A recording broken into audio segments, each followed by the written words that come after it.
I am that grandmother, the one my son threw out. A grandmother's story in her own words. Son, today I want to tell you my story myself. My voice may have grown old, my hands shake a little, but the wounds and the courage in my heart are still very much alive. You all see me today as the owner of a big company, sitting in a fancy office, wearing expensive clothes, making decisions that affect hundreds of lives. But my beginning? My beginning wasn't like this at all. I was young once too, just like you. I had beautiful dreams in my eyes, dreams of a happy life, a loving family. I was a girl from a very poor family. We didn't even have proper meals most days. But despite everything, my heart was big. I believed in love, in hard work, in hope. My marriage was arranged with a laborer. His name was Ahmed. He was a good man, a kind man. We didn't have money, we didn't have a fancy wedding, we didn't have gold jewelry or expensive gifts, but we had something more precious than all of that. We had love, real, genuine love. We lived in a small mud house on the outskirts of the city. You know the kind, walls that cracked during summer, a roof that leaked when it rained. Cold wind would whistle inside during winter nights, and we'd huddle together to keep warm. We had one torn blanket, a few old utensils, and dreams. Oh, we had so many dreams. But we were happy. My husband would come home tired from working at construction sites, his hands rough and calloused.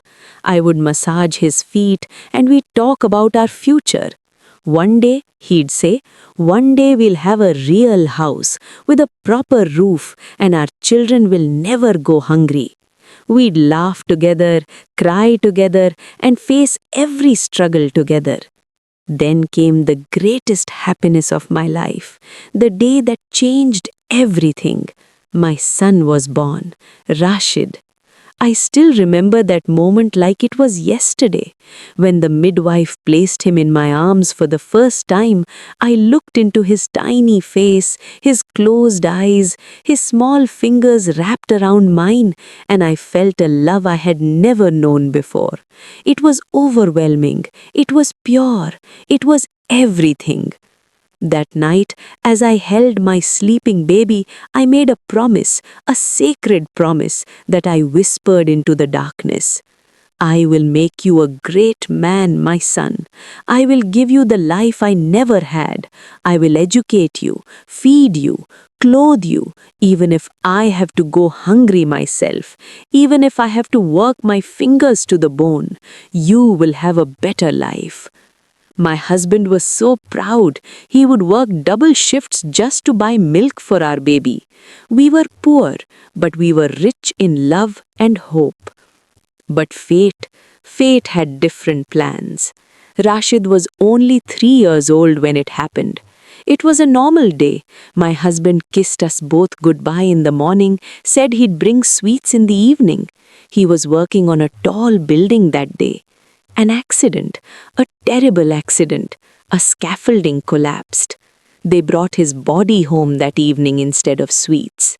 I remember standing there looking at his face one last time and feeling like my entire world had collapsed along with that scaffolding. I was 25 years old, with a 3-year-old child and no idea how I would survive. That night, I cried until there were no tears left. I cried for my husband, for my son who would never know his father, for myself. But then, as the sun rose the next morning, I looked at my sleeping child and I knew I didn't have the luxury of drowning in grief. I told myself, there's no time to cry now. Now you have to be both mother and father. You have to be strong. You have to survive. And so I did what I had to do. I started washing dishes in people's homes. I would wake up at 4 in the morning, leave my sleeping son with a neighbor, and go from house to house, scrubbing pots and pans until my hands were raw. Then I'd wash clothes, heavy, wet clothes that made my back ache. I'd carry buckets of water, wring out saris and sheets, hang them to dry under the burning sun.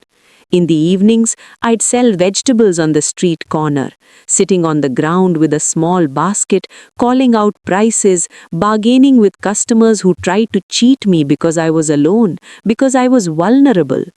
Many nights, I went to bed hungry.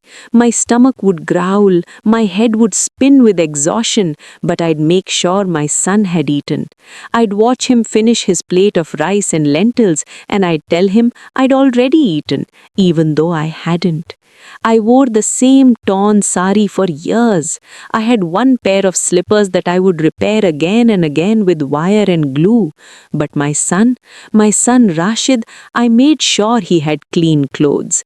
They were simple, bought from the second-hand market, but I'd wash them until they were spotless, iron them carefully, and send him to school looking neat and presentable.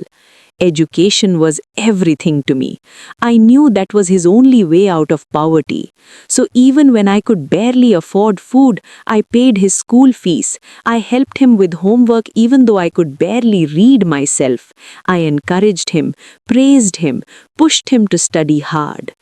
Years passed like this, hard, grinding years. My youth faded away in those years. My hands became rough, my back bent from labor, my face lined with worry and exhaustion. But I didn't care, because I was building something. I was building my son's future. As Rashid grew older, he did well in school. I was so proud. It thought, finally, all my sacrifice is worth it. Soon he'll finish his education, get a good job, and we'll have a better life together. But son, this is where my story takes its darkest turn. As Rashid grew into a young man, as he started making educated friends, as he saw how they lived, something changed in him.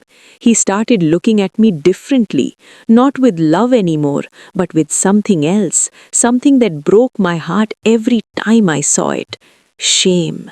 He was shamed of me, ashamed of my rough hands, my simple clothes, my uneducated speech, ashamed that his mother washed dishes and sold vegetables, ashamed of the little mud house we lived in, ashamed of our poverty. He started avoiding me. When his friends came over, he'd ask me to stay in the back room.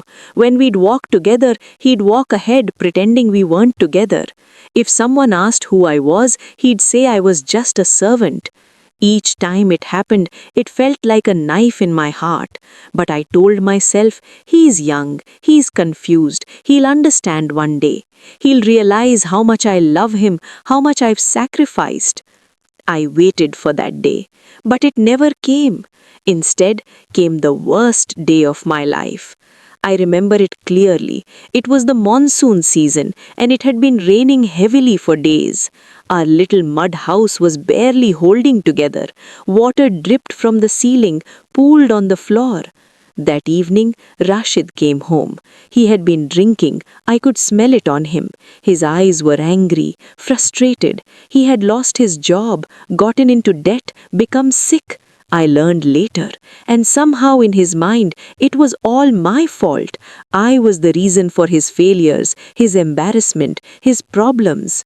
He started yelling at me, saying terrible things, things I don't want to repeat. And then he said the words that still echo in my mind. Mom, you need to leave. Go back to the village. I can't live with you anymore. You're ruining my life. People laugh at me because of you. You're an embarrassment. I thought he was just angry, that he'd calm down, but he started throwing my things out of the house, my few clothes, my old trunk, everything. I stood there in shock, unable to believe what was happening. Rashid, I said, my voice shaking, I'm your mother. I raised you. I sacrificed everything for you. But he didn't care. His face was hard, cold.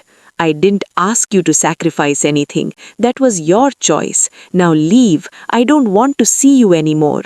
And he pushed me out, actually pushed me out of my own house, the house I had struggled to keep for years. And then he shut the door. I stood outside in the pouring rain, water soaking through my clothes, running down my face, mixing with my tears. I knocked on the door, begged him to let me in, but there was no response, just silence.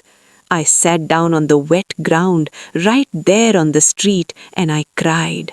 I cried like I had never cried before, not even when my husband died, because that was fate, an accident. But this was my own son, my own flesh and blood, the child I had carried in my womb, fed from my own body, protected with my life. How could he do this to me? I must have sat there for hours. Neighbors peeked out from their windows, but nobody helped. Nobody wanted to get involved. Eventually, the rain stopped, and I was left there